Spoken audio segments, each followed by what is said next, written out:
abonner si ce n'est pas encore fait, à activer la cloche pour être au courant de nos prochaines vidéos, à nous suivre sur nos réseaux Facebook et Instagram. Bon visionnage et prenez soin de vous.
J'ai besoin de ta sagesse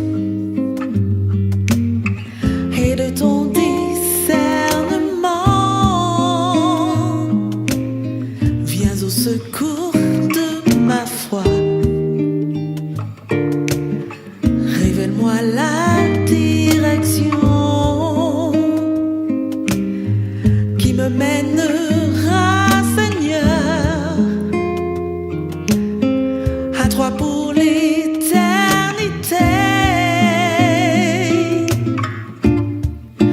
Éclaire-moi jour et nuit, rends-moi fidèle à ta volonté, que je sois ton témoin.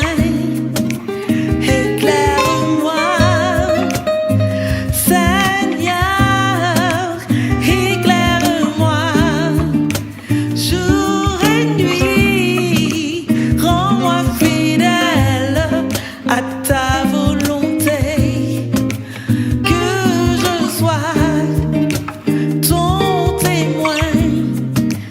Éclaire-moi, Seigneur, éclaire-moi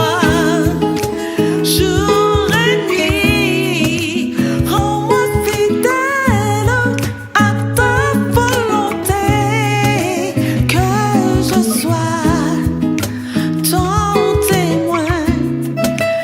Éclaire-moi, Seigneur, éclaire-moi jour et nuit, rends-moi fidèle à ta volonté, que je sois ton témoin.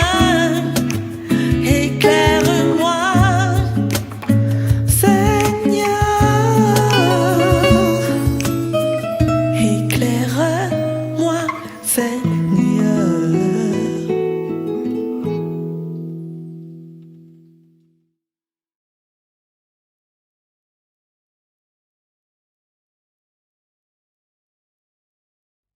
Bienvenue dans l'émission Éclaire-moi, l'émission qui est à votre écoute. Que sa main gauche soit sous ma tête et que sa droite m'embrasse. Je vous en conjure, filles de Jérusalem. Ne réveillez pas, Ne réveillez pas l'amour avant qu'elle le veuille. Ce passage se trouve dans Cantique des Cantiques, chapitre 8, verset 3. La sexualité, c'est un sujet beaucoup abordé auprès de notre jeunesse ces derniers temps. Cela met le doigt sur une vérité. C'est un thème qu'il est compliqué à traiter dans nos églises. D'autre part, nous remarquons que les jeunes ont énormément de mal à s'exprimer sur ce thème. Pourquoi? Est-ce un sujet si tabou que cela? Est-ce le fait d'une pudeur inexplicable? Est-ce que cela nous ramène intimement à nous-mêmes? Peur du jugement? Peur des regards? Aujourd'hui, nous voulons lever le voile sur un sujet en particulier qui nous semble ô combien nécessaire, l'abstinence sexuelle. C'est pour cela que nous avons invité aujourd'hui Monique et Firmin qui ont à cœur d'échanger sur ce sujet avec nous. Bonjour Monique. Bonjour. Bonjour Firmin. Bonjour. Effectivement, nous vous avions déjà accueillis lors d'une précédente émission, mais pouvez-vous nous redire vos spécialités? Alors, pour ma part, pour ceux qui ne nous connaissent pas ou ne me connaissent pas, je m'appelle Monique Tinas. C'est vrai qu'une femme ne dit pas son âge, mais je peux le dire, 69 ans. Donc, je suis conseillère conjugale et familiale. Nous sommes tous les deux thérapeutes de couple et conseillers en relation d'aide. Voilà. Oui, alors pour ma part, je suis marié à Monique depuis 46 ans. On est Ça. parents de 6 garçons et 3 petites filles. D'accord. Voilà. Merci. Et bien sûr, pour présenter cette émission, je ne suis pas toute seule. Je suis avec mon fidèle acolyte, Nikita. Comment vas-tu? Ça va et toi? Ça va, j'espère que tu es en forme aujourd'hui. Comme d'habitude. Donc moi, ce que je vous propose, c'est avant de rentrer dans le vif du sujet, on va se regarder une petite vidéo sous forme de brainstorming qui ont certains mots. Et ces mots-là vont nous permettre un peu de développer le thème d'aujourd'hui. D'accord? Très bien. C'est parti.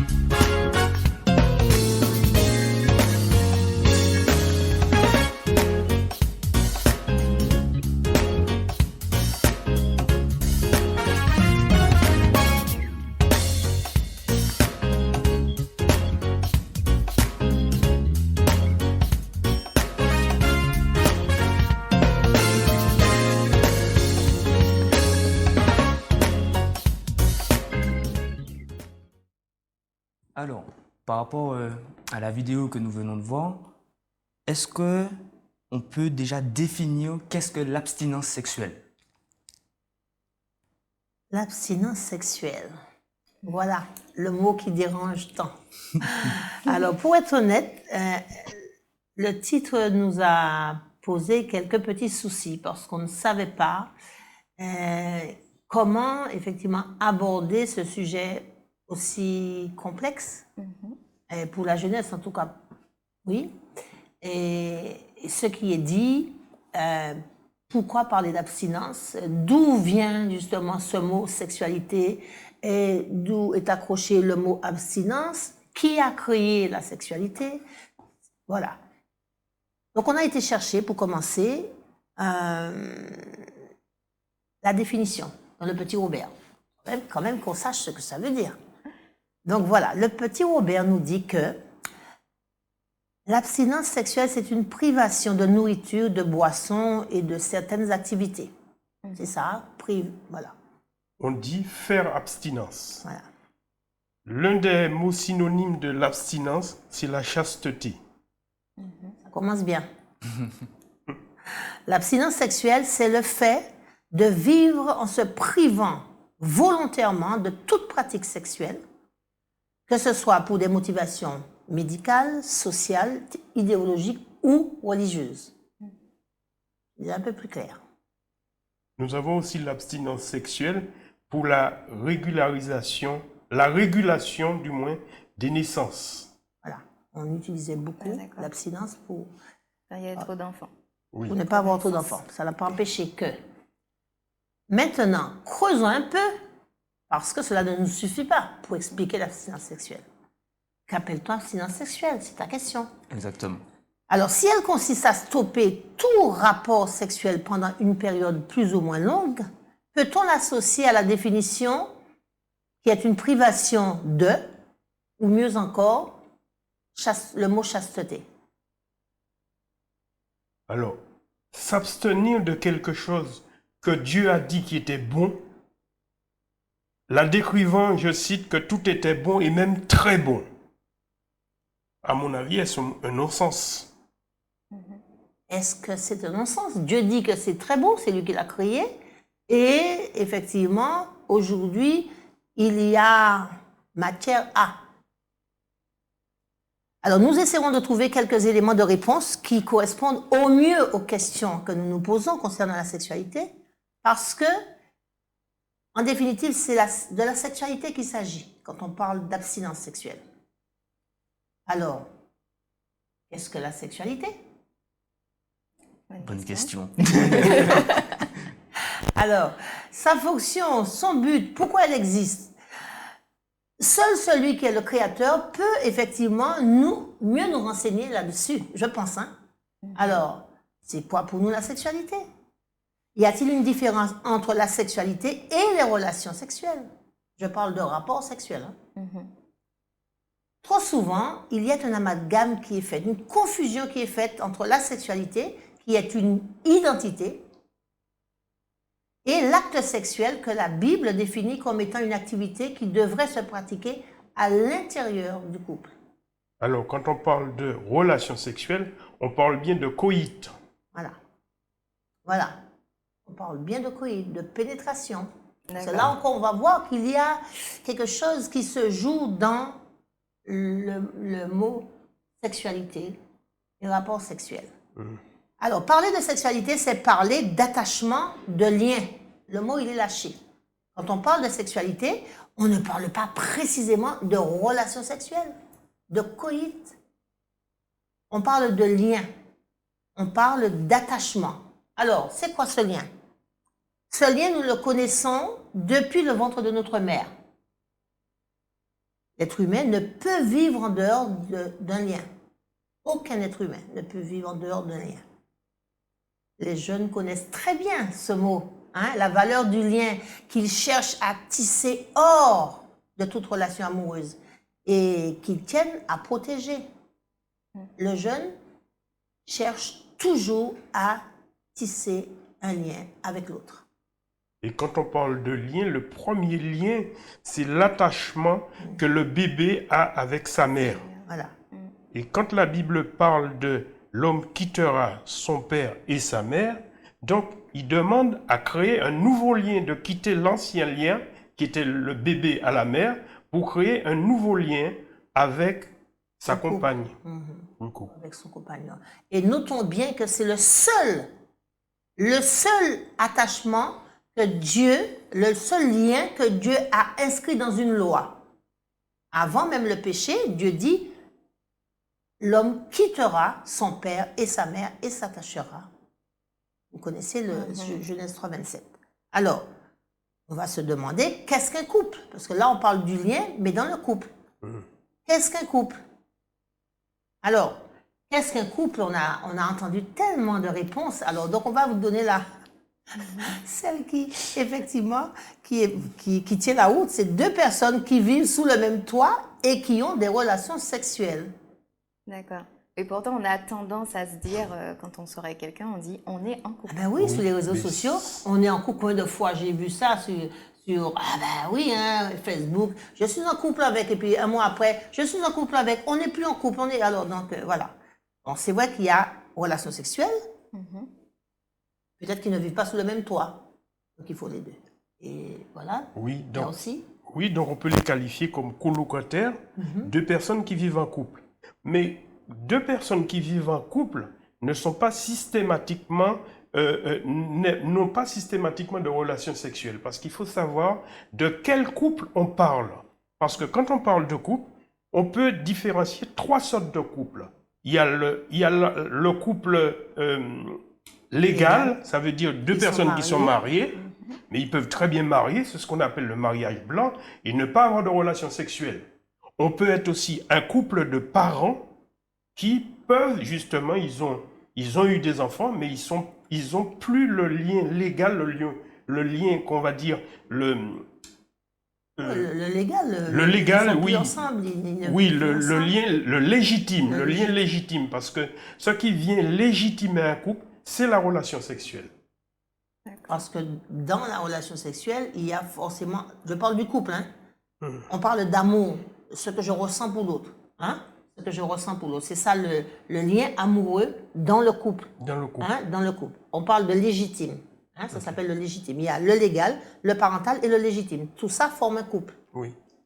Alors, une autre question. Comment un lien d'attachement, parce qu'on a parlé de lien d'attachement, un être humain ne vit pas en dehors d'un lien d'attachement. Alors, comment un lien d'attachement va répondre aux besoins de sécurité chez un des partenaires?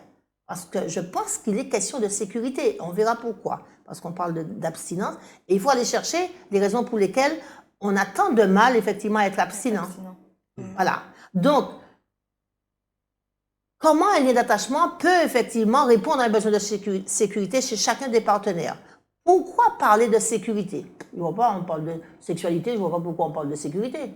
Moi, ma sécurité, derrière une porte fermée à clé, je suis en sécurité. Ma voiture aussi, je ne vois pas, voilà. Ça va beaucoup plus loin que ça. Alors, ce besoin de sécurité est inné. Ce besoin d'attachement est inné. Ça voudrait dire qu'on est avec. Juste...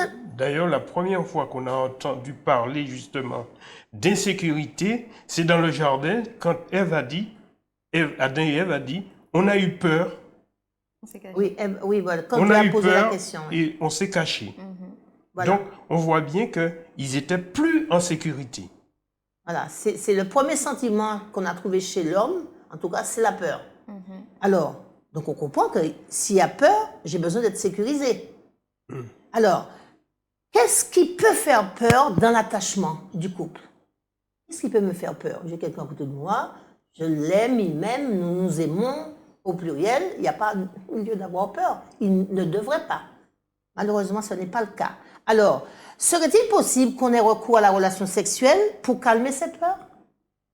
Pour être sûr de l'attachement, peut-être.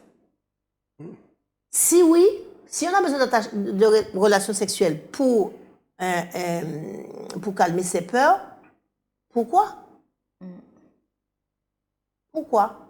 Parce que quand on fait l'amour, pour ceux qui ont consommé, comme vous avez, voilà, vous avez si bien dit, c'est pas très bien reçu, en tout cas par mes oreilles, mais pourquoi parler de peur? Bon, alors, donc si effectivement on a besoin de relations sexuelles pour calmer ses peurs, pourquoi? Dans une perspective de vie à deux, beaucoup de questions sur l'érotisme, la tendresse érotique dans le couple pour ceux qui ont été mariés, qui ont fait l'expérience du lien conjugal, et pour le couple en devenir, certaines questions restent en suspens. Alors, comment s'attacher? S'il faut que je m'attache pour être en sécurité, pour avoir un lien, comment je m'attache?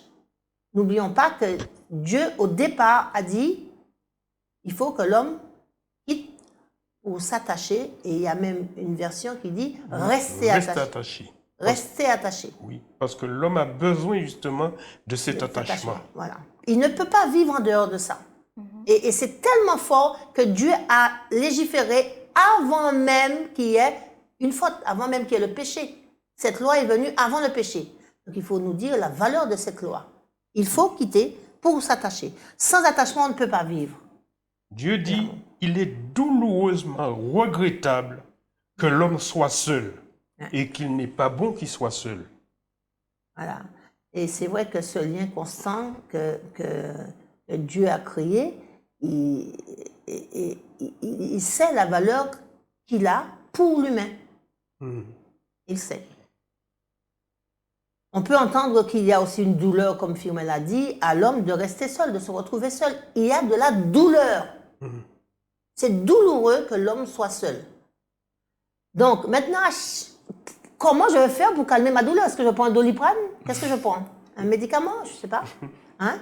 Avant même de parler de relations sexuelles, il y a cette certitude que l'être humain est en recherche d'un lien avec un autre que lui. Je dis bien un autre que lui. Donc, Réfléchissons on bien à voit ça. bien justement, comme on va parler d'abstinence, on va voir justement qu'est-ce qui va en ressortir de tout cela. Alors, on a dit que l'être humain cherche à avoir un lien avec un autre que lui. Alors, d'où ça part ça? Depuis sa plus tendre enfance, des expériences qu'aura vécues l'enfant naîtra un style d'attachement sécurisant ou insécurisant. Et ce lien va agir comme un film dans ses relations sociales et amoureuses, au point d'influencer ses pensées, son comportement ou ses comportements et ses émotions. Donc, tout dépendra de l'attachement qu'il aura vécu avec ses parents, la Avec personne ses qui s'est parents. occupée de lui. Ça peut être sa mère, ça peut être son père, ça peut être une infirmière, une grand-mère. Surtout aux Antilles, dans le cadre de mon travail, je reçois beaucoup de personnes qui me disent « j'ai été élevée avec mes grands-parents ». Beaucoup, hein, beaucoup plus que je ne l'imaginais. Alors donc, tout dépendra de l'attachement que l'enfant aura vécu, enfant, insécurisant ou sécurisant. Alors, la qualité des expériences que vont offrir les parents à l'enfant, ou la personne qui s'occupe de lui, vont l'aider à développer un contrôle sain de ses états émotionnels, une collaboration optimale avec son moi intérieur et son moi extérieur. Parce qu'il y a le moi intérieur, ce que je voudrais. D'ailleurs, vous trouvez un texte biblique qui dit que si tu crois dans ton cœur, si tu profères de ta bouche, tu parviendras à. Donc, il y a un contrôle des émotions de l'enfant et qui, effectivement, de ses états émotionnels en collaboration avec son moi intérieur, son moi extérieur. Et on verra que cette cohérence-là va beaucoup l'aider à définir la personne qu'il est. Et c'est à partir de cela que le jeune pourra, alors j'ai parlé de l'enfant, mais c'est à partir de cela que le jeune pourra construire une histoire cohérente et sécurisante qui lui servira de base pour appréhender ses relations sociales, amoureuses durant toute son existence. Vous avez vu déjà d'où part cette confiance en soi pour qu'on devienne quelqu'un capable d'avoir une relation saine. Donc ça commence vraiment dès le départ, dès Dès le l'enfance. départ. Dès l'enfance, Dès oui. le départ. Oui, c'est en fonction, comme Monique l'a dit, c'est en fonction de comment il a reçu un lien sécurisant. Ou pas. C'est sécurisant ou pas, c'est ce qui va lui Déterminer. forger un caractère, une manière justement d'appréhender l'autre, une manière De relationner. de relationner avec l'autre. Tout à fait. Alors, encore une fois, nous ne pouvons parler de l'abstinence sexuelle sans parler de quoi il retourne. Ça ne tombe pas comme un cheveu sous la soupe. Il faut savoir pourquoi. On me dit, il ne faut pas le faire, je ne devais pas avoir, on va te taper sous les doigts, et tu pêches, etc.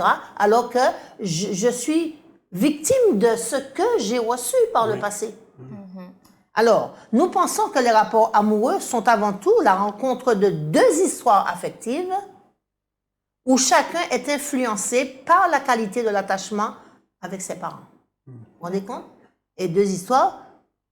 Nikita, je pense, a une histoire bien particulière. S'il va épouser Katie, eh bien, Katie, qui a une histoire bien particulière, va faire que les deux vont se rencontrer, deux histoires qui sont opposées. On ne sait pas comment, s'il a eu un attachement sécure ou toi insécure, vice-versa. Comment on va faire pour mettre tout ça ensemble? Voilà. Et on va voir les peurs qui sont dans cet attachement insécure. C'est souvent dans l'attachement insécure qu'on va retrouver beaucoup de peurs qui vont pousser le jeune à vouloir se sécuriser. Vous voyez où je veux revenir? Oui. On approche, hein? Oui, d'ailleurs, quelqu'un qui a vécu dans un milieu insécurisé va chercher quelqu'un d'insécurisé. Tout à fait. Pourquoi? Parce qu'il aura peur que l'autre vienne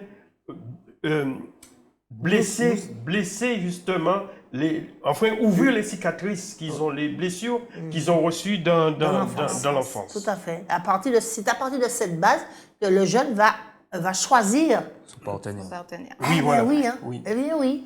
Et c'est pour cela que nous avons tendance à dire que le jeune choisit un modèle. On dit le modèle attendu. Il a un modèle attendu par rapport à son vécu À plein de choses, en tant qu'enfant. Donc, il aura un modèle attendu et aussi un modèle interdit parce qu'il va se dire, je me défends de trouver une fille qui a tel ou tel caractère ou Bien sûr.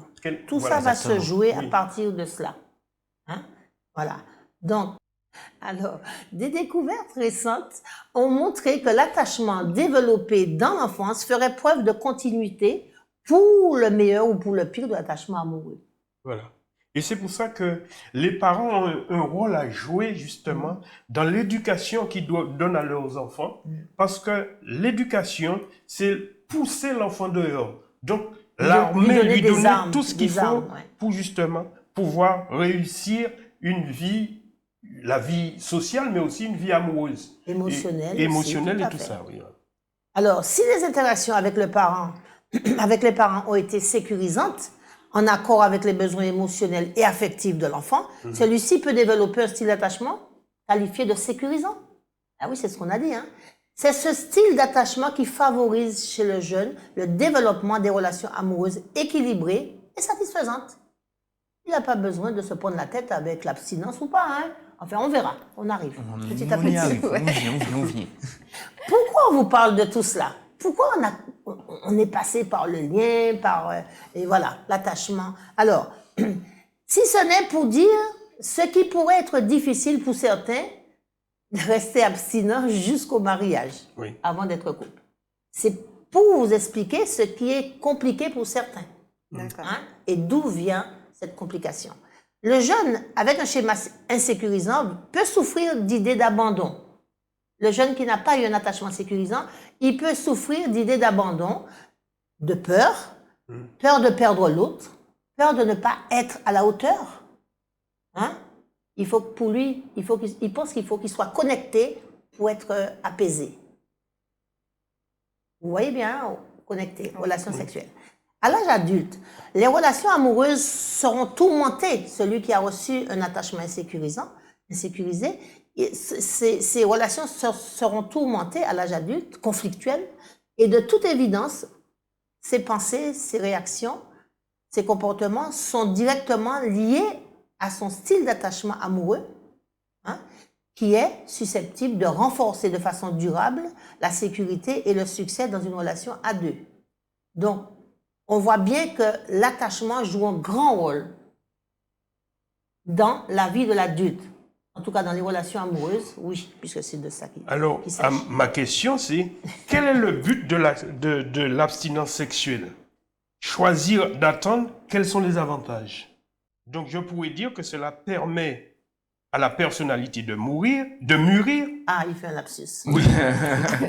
Permet de choisir librement son conjoint et aussi apporte un modèle pour la vie en société. Voilà. Donc, si on explique à un jeune, je sais que les jeunes, ils veulent apprendre, ils aiment bien faire. Ils sont choux, ils sont extraordinaires. Donc, si le jeune sait, hein, que choisir d'attendre justement a des avantages. Ben oui, il y a des avantages. C'est pas juste aller, je suis désolée, aller tirer un coup vite fait parce qu'on est pressé entre deux portes et puis dire que oui, ça y est. Et puis pour pouvoir dire aux copains que ça y est. Un homme. Voilà, je suis un homme. Mais oui, ben je l'ai connu et puis ouais, voilà. Non, ça permet à la personnalité de mûrir. C'est extraordinaire. Et ça, c'est le travail des parents. Et quand l'enfant est encore jeune, hein, pour l'aider à voir la valeur qu'il a. Hein? Et que si, plus il est mûr, moi je sais que j'ai un manguier, et Bassignac en plus, merci Seigneur, et moi je regarde juste, quand est-ce que ça va mûrir, quand il m'a regardé, voilà. Et tu vois, quand c'est à maturité, on commence à saliver. Hein? Donc, il y a des avantages à ce que le mango soit mûr, je suis désolée, hein? Sinon s'il n'est pas mûr, on le cueille, il n'est pas bon. Donc, et aussi, ça permet de choisir librement, parce que comme je suis mature, j'ai le choix, je suis libre de choisir, hein, je ne vais pas aller me laisser choisir, parce que je ne vaux pas grand-chose, alors donc du coup, je ne suis pas mature, quelqu'un va venir me chercher, j'accepte le premier venu, après je déchante.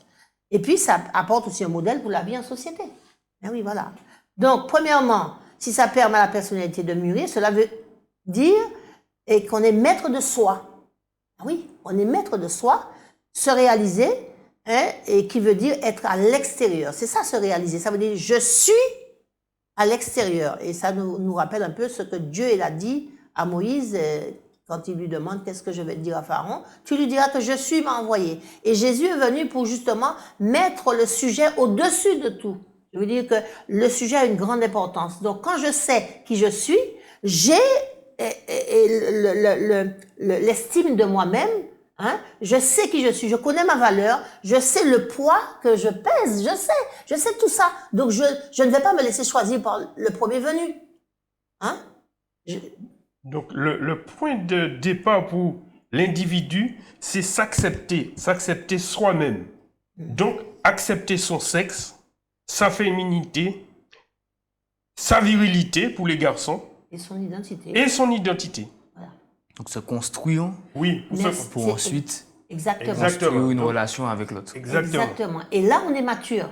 Là, on est adulte, hein, dans ses réflexions, dans ses prises de décision. Alors, deuxièmement, découvrir la tendresse.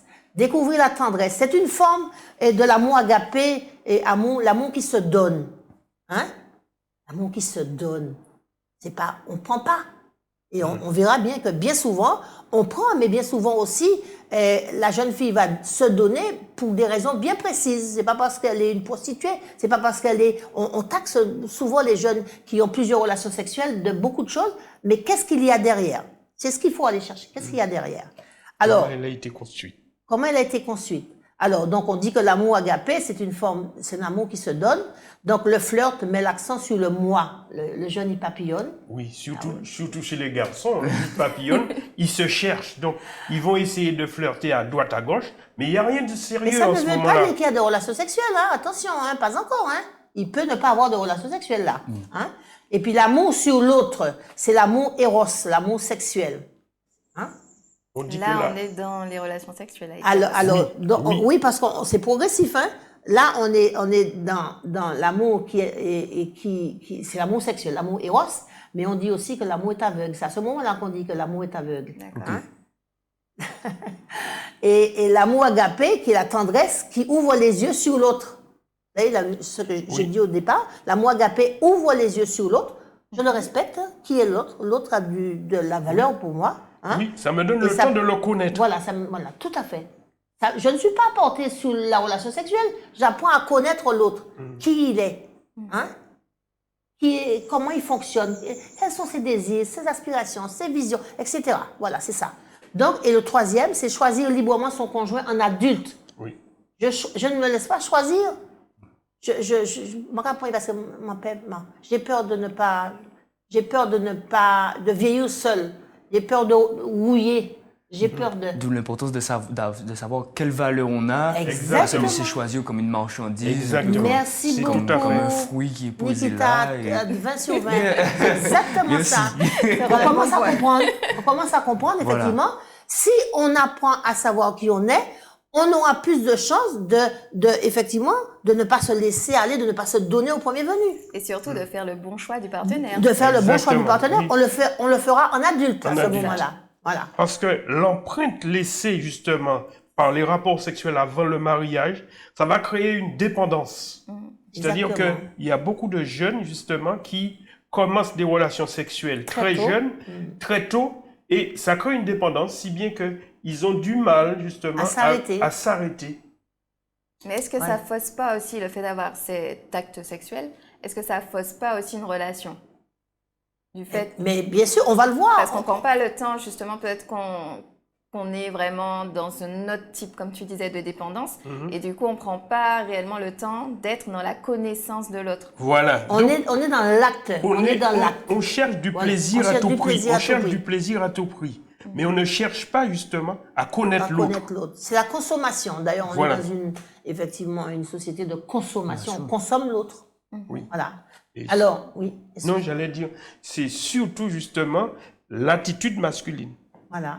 Et à ce moment-là, on manque de recul, on manque de réflexion. Oui. C'est ça. On manque de réflexion. Alors, quatrième et dernier, offrir un modèle pour la vie en société. Hein? Donc, on va commencer, parce qu'il y a une progression, on va commencer par la camaraderie. Après, ça sera l'amitié, vous savez, il y a un processus. Et puis, les fiançailles, pour parvenir au mariage. On ne commence pas par la coucherie. Hein? On commence pas par la Parce coucher. qu'on peut mettre la charrue avant les bœufs. Ah, ben, Voilà, tout c'est à ça. fait. Et puis, on a aussi une autre image. On a pensé que Mais justement... c'est ce qu'il vient de dire. C'est ce qu'il vient de Exact, dire. de mettre Mettre les les charrues avant les bœufs. Ouais. C'est comme quand on pense à une construction. Ouais. Et puis on commence, au lieu de, quand on fait une construction, normalement on commence par les fondations, C'est ça. le mur et le toit. Voilà. Mais passer par les relations sexuelles avant, c'est comme si on commence par le toit. Par le toit. Tout à fait. À la maison, elle ne tient pas debout. Hein. C'est ça. J'aime énormément cette image parce que, Tout à fait. effectivement, quand on fait une construction, Oui. il faut mettre les bases. Il faut poser à les Si on n'a bases. pas oui. ces bases-là, un cyclone ou même sans un cyclone. Mais ça ça aussi, comme tu peux souffler. Voilà, c'est ça. Ah oui, Alors hein. que le toit, c'est vraiment la finalité. Exactement. Voilà, c'est ça. Voilà. Du coup, donc, C'est la la relation petite chose sexuelle, qu'il c'est faut vraiment faire. la finalité de... Voilà, c'est ça. Je n'avais pas dit de la relation, mais On peut de dire la ça aussi. construction. Oui, en tout voilà. cas. On pourrait dire que c'est la cerise Ouais. sur le gâteau. Exactement. Voilà.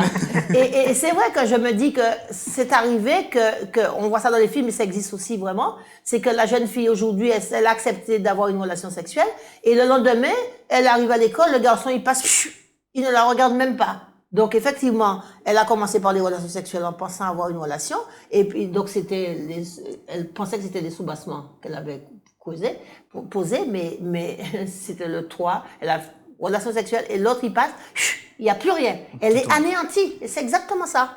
Elle est anéantie. Mais on Donc, pourrait même dire que le garçon, il s'essaie, justement. ah oui, mais ils essaient, hein. Ils Mais essaient. c'est un peu la question que j'allais poser. Pourquoi le garçon réagit comme ça et pourquoi la fille, une relation sexuelle, et elle est accrochée alors que Alors, le garçon, on va le dire. Je pense qu'on va parler de ça aussi. Je pense que ça, c'est un lien aussi avec la L'attachement, construction, oui, tout à l'attachement, fait, le lien. l'envie de tendresse, Oui, merci exactement. beaucoup. qu'elle essaye de vraiment Oui.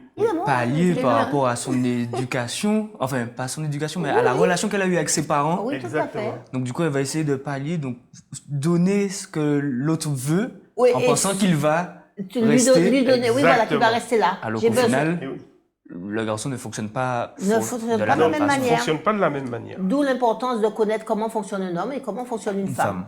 Alors, donc, pour commencer par la sexualité, on a dit c'est comme mettre les soubassements avant, comme toiture.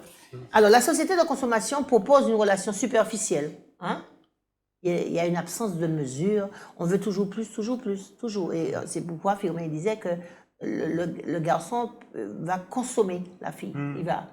Il va l'essayer. Oui. Je vais Donc, essayer celle-là. la fille devient non pas sujet, mais objet. Tout à fait. Donc, comme nous l'avons dit en préambule, l'une des raisons pour lesquelles les jeunes filles choisissent les relations sexuelles avant le mariage, c'est souvent par peur de la solitude, par peur de ne pas être aimée. Elles recherchent de la tendresse, de l'amour, ce qu'elles appellent amour, peur de rester sans partenaire, peur de perdre l'autre, et puis vouloir faire comme les autres aussi, hein, Voilà, c'est le ça. groupe. Hein, et peur de perdre l'autre si on se refuse à lui. Et vous connaissez déjà le dicton. Pour le garçon, par peur de se tromper, il essaie son partenaire. Et il va demander une preuve d'amour. Si Oui. tu m'aimes, donne-moi une preuve. Oui. Et ça, c'est. On n'achète pas des ce chats en sont sac. ce sont des paroles de garçons. Ouais, voilà. Je me rappelle quand on était jeune, c'est comme ça qu'on procédait. Donne-moi une preuve d'amour. Et la preuve d'amour, c'est pas. C'est ça, monsieur Tidas? Ce sera pas ce On sera apprend pas une des fleur, choses. mais. Merci l'émission. Oui, et ils disent bien qu'on n'achète pas un chat en sac. Voilà. On comprend que différentes peurs peuvent pousser à avoir des relations sexuelles prématurées qui viennent bien souvent d'une mauvaise information et de sentiments d'infériorité, de solitude, de méconnaissance de soi. Hein, ça peut venir de ça. C'est un recul dans notre société d'entendre une jeune fille se faire taxer de vieux jeux, de coincée, si elle refuse des relations sexuelles avant le mariage. Hein. Parce que nous connaissons une fille qui disait qu'elle avait 45 ans, et puis qu'elle disait « je cherche quelqu'un, je ne trouve pas quelqu'un pour effectivement avoir une relation sexuelle parce qu'elle n'en a jamais eu. » Elle cherche, je dis « mon Dieu, qu'est-ce que j'entends ?» Bon, c'est ça. Alors, donc, elle cherche et elle se cachait parce qu'elle avait honte. Elle avait honte de dire qu'à 45 ans, elle avait toujours personne. Oui, et était que- toujours vierge. Elle était toujours vierge. Alors, choisir d'attendre, ça prend. Ça s'apprend. Notre éducateur, c'est qui? C'est Dieu. Et pour les non-croyants, c'est leur conscience. Hein. De toute façon, on ne peut pas aller au-delà de ça. Les jeunes filles connaissent mal la force de l'appétit sexuel masculin. C'est pour cette raison que j'ai dit qu'il faut connaître comment fonctionne un homme, comment fonctionne une femme. Donc, voilà. L'altérité masculine-féminine, et c'est indéniable. Si nous ne connaissons pas comment fonctionne un homme, comment fonctionne une femme, on se fait avoir. Hein?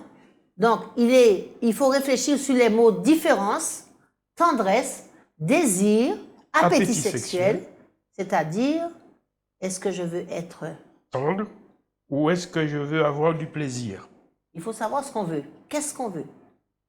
Quand on veut être tendre, on va apprendre à se connaître et à, effectivement, apporter de la tendresse à l'autre. Je veux dire que... Mais si c'est du plaisir, on n'a pas besoin de tout ça. Hein. C'est vite fait. Voilà. Avant de vouloir se donner à l'autre, je dois savoir quelle image j'ai de mon corps. Et on a vu, effectivement, que le parent doit apprendre à l'enfant et justement la valeur de soi. Quelle est ta valeur? Et quand on passe son temps à lui dire qu'imbécile, t'es bête, couillon, etc. Voilà, la traiter de toutes sortes de choses, elle perd la notion de valeur de soi. Elle ne sait pas qui elle est. Donc, je dois savoir quelle image j'ai de mon corps, comment je communique avec mon corps. Alors, apprendre à aimer son corps, ce n'est pas naturel. Et comment on peut aimer son corps? Parce que peut-être qu'on peut aussi taxer ça de péché aussi. Hein? Savoir qui on est. Son corps, je parle même pas de qui on est, je parle de mon corps.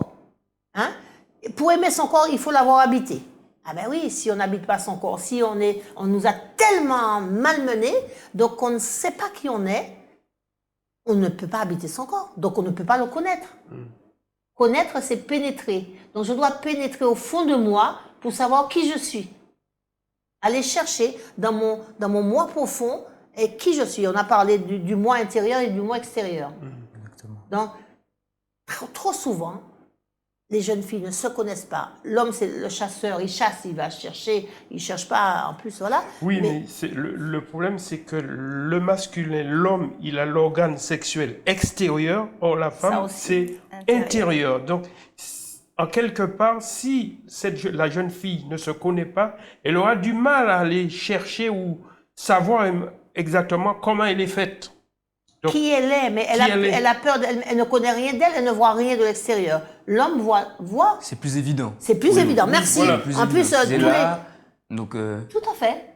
Et j'ai envie de dire aussi, ça va faire rire, plusieurs fois par jour, il a contact avec lui, parce que quand il va uriner, il va... Oui, voilà. aux toilettes, mais oui. C'est un peu notre ami dès le départ, alors que vraiment pour les femmes, comme c'est intérieur, donc il y a, alors, je n'avais pas dit pas de contact. Méconnaissance, mais on peut dire ça. Nettoyer. oui, voilà. Mais il est moins fréquent. Chez le garçon, on lui donne le même nom.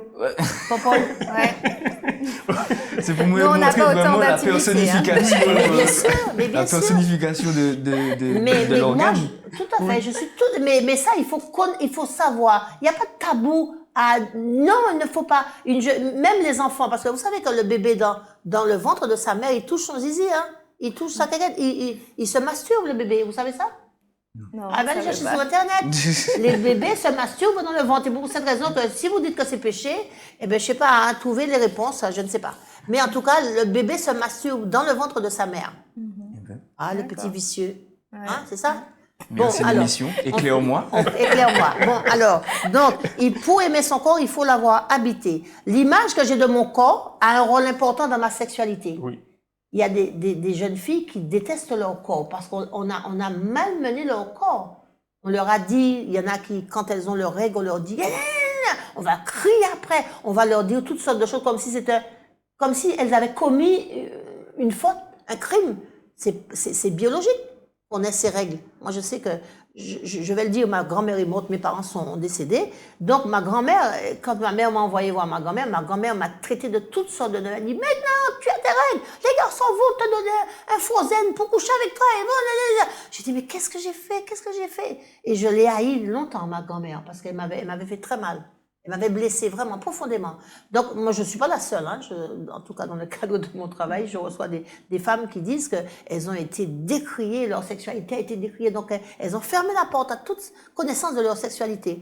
Donc, comment veux-tu connaître ton corps si, au départ, déjà, on t'a dit que c'est sale. Allez, sors de là.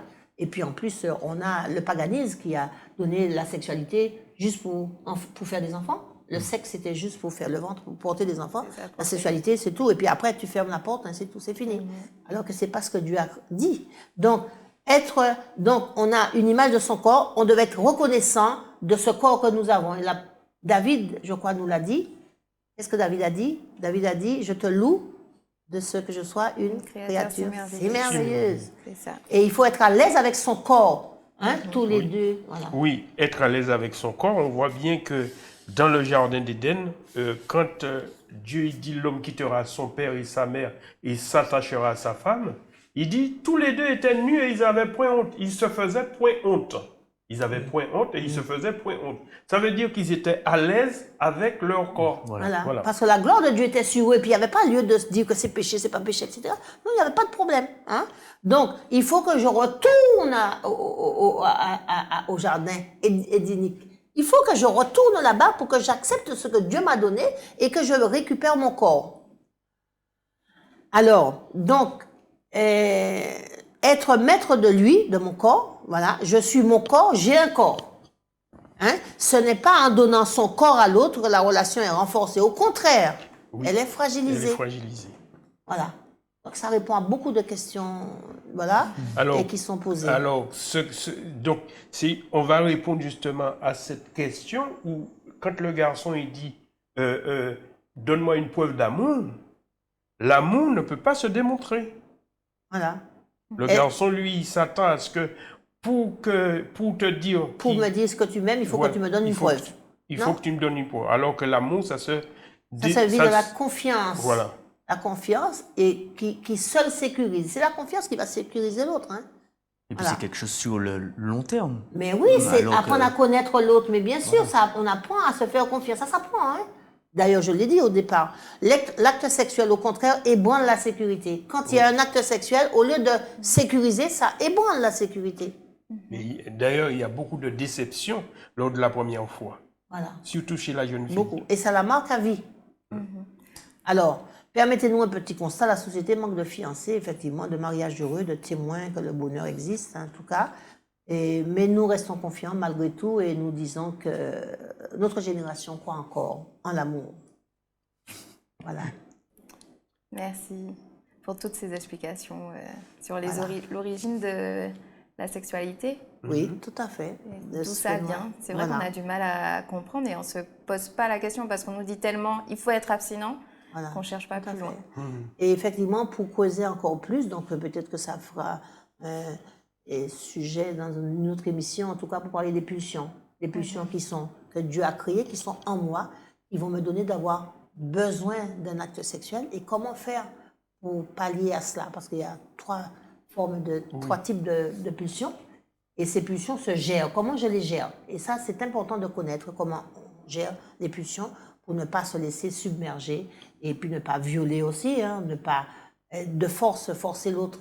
Même si c'est subtil, hein, c'est subtil de dire à l'autre donne-moi une preuve d'amour, etc. Parfois, c'est une forme de viol, j'ai envie de dire. On la force à te prouver voilà, quelque chose que toi-même tu n'as même pas envie de vivre. Donc, dans les pulsions, il y a trois sortes de pulsions, hein, comme Monique l'a dit. Il y a pulsion de vie, c'est-à-dire comme la soif, la faim, la survie. Il y a la pulsion de mort qui peut s'orienter vers la violence. Et puis, il y a la pulsion sexuelle qui est différente de la pulsion de vie. Alors, c'est justement ça, savoir gérer ces pulsions. Tout à fait.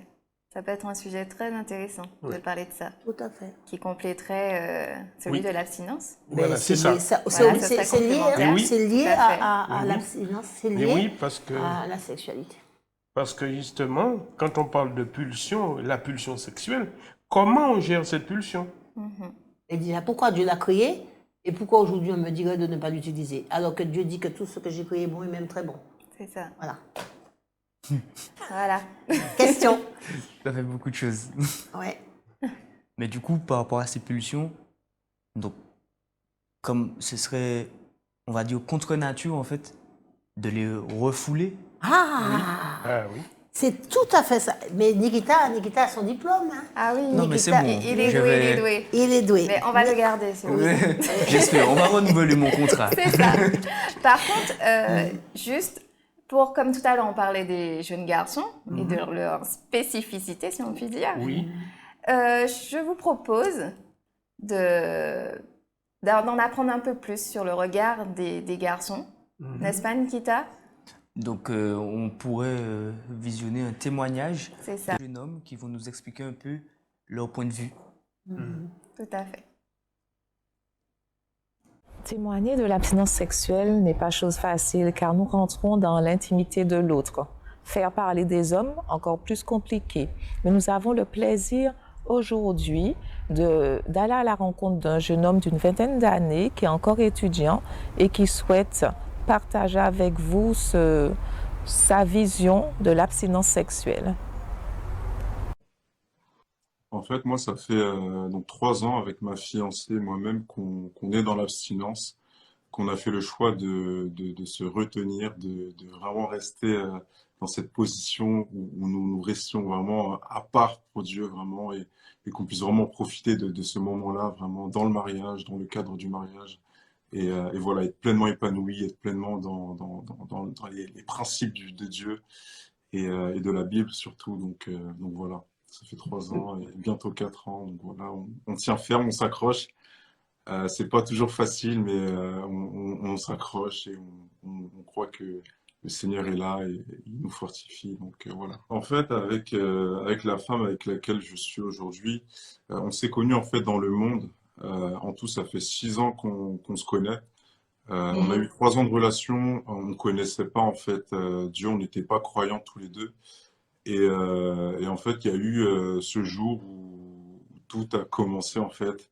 Ce jour où j'ai eu le déclic premièrement, où j'ai voulu me rapprocher de la foi parce que je me disais que finalement la vie ne pouvait pas se résumer à ça et avoir des rapports sexuels hors mariage, vivre de cette façon-là et continuer la vie comme ça. Donc je me voyais pas comme ça. Donc j'ai vraiment été touché par la foi et de ce fait-là, en fait, j'ai dû rompre cette relation parce que je sentais en fait que, tu sais, j'étais impudique.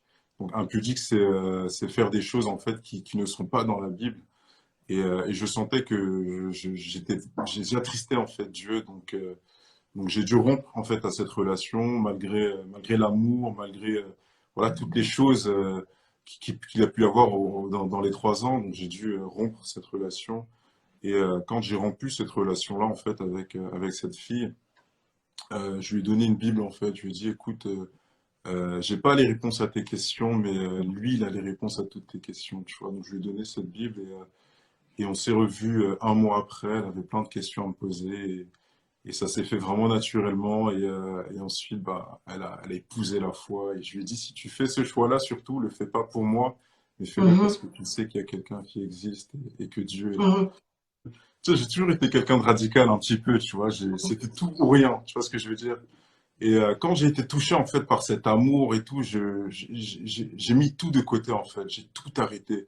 Je lui ai dit, écoute, stop, maintenant on arrête, tu vois. Et il y a eu des incompréhensions autour de moi, la famille ne comprenait pas, les amis ne comprenaient pas.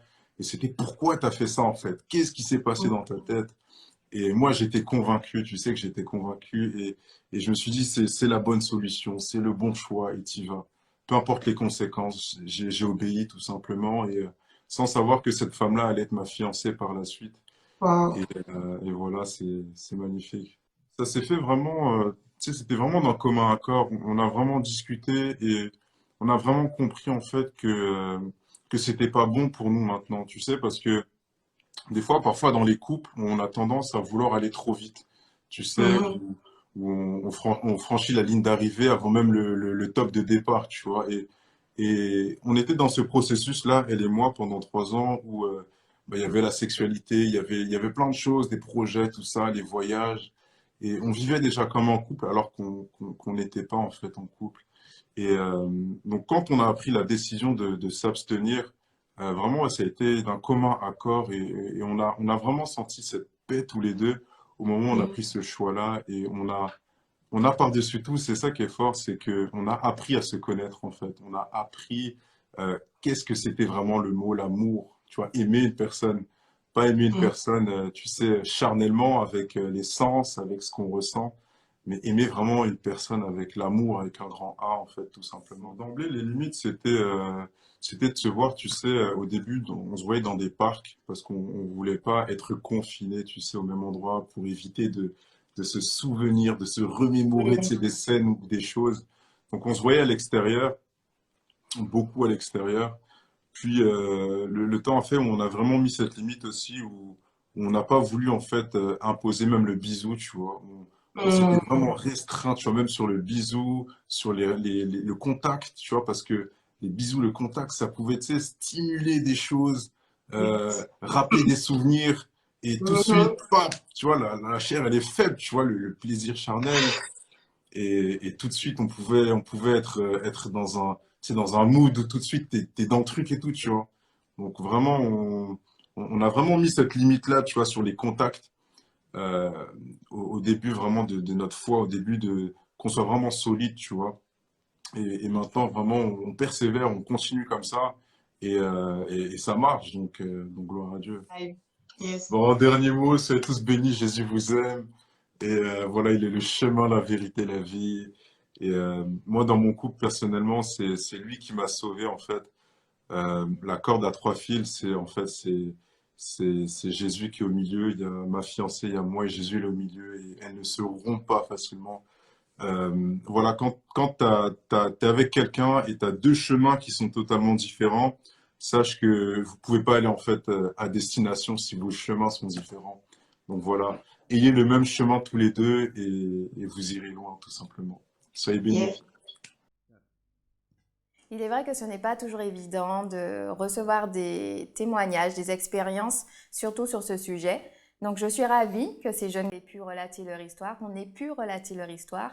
Et ça nous permet de vraiment voir la vie des garçons, surtout que c'était des jeunes qui n'étaient pas dans une religion au début, qui ne connaissaient pas Dieu. Donc, franchement, ça nous permet de voir cette différence de point de vue. Exactement. C'est ça. Monique et Firmin, merci beaucoup pour ce partage. Ça a été une émission vraiment riche et édifiante. On a pu parler de l'origine de l'abstinence et franchement, j'espère que nous pourrons la prochaine fois entrer vraiment dans le vif du sujet et avoir des solutions pour gérer toutes ces pulsions. Effectivement, nous restons quand même des êtres humains que notre Créateur a fait parfaitement. Donc, comment gérer ces pulsions? Ce n'est pas toujours évident. Donc, nous voulons des réponses. Nous souhaitons avoir des réponses. Je suppose que les téléspectateurs, les auditeurs aussi, bien sûr. Voilà. Donc, merci d'être venus. Et Nous on se remercions revoit. de nous avoir invités. Et si nous avons pu apporter quelques éléments de réponse, Oui. on va dire que toute la gloire revient à Dieu. Et Tout à fait. voilà. En tout cas, on dit que pour savoir où on va, il faut savoir d'où on vient. Donc, d'où l'importance de savoir. Alors, comme vous avez parlé de pulsion, l'importance de savoir justement qu'est-ce qui véhicule en nous toutes ces pulsions, et qu'est-ce qu'il y a derrière, dans quel but, comment les utiliser, comment les faire taire, surtout. Si on peut les faire taire, parce qu'il ne faut pas peut-être les faire taire aussi. Hein. Voilà, tout ça, ce sont des questions que nous nous posons, que les jeunes se posent, Tout à et fait. qui méritent des réponses. C'est ça. Et ça, on le verra dans la deuxième partie de l'émission. Donc, nous nous quittons sur un morceau instrumental fait par notre cher ami Nathan. Et nous nous reverrons pour la deuxième partie de l'émission. Donc, restez connectés.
besoin de ta sagesse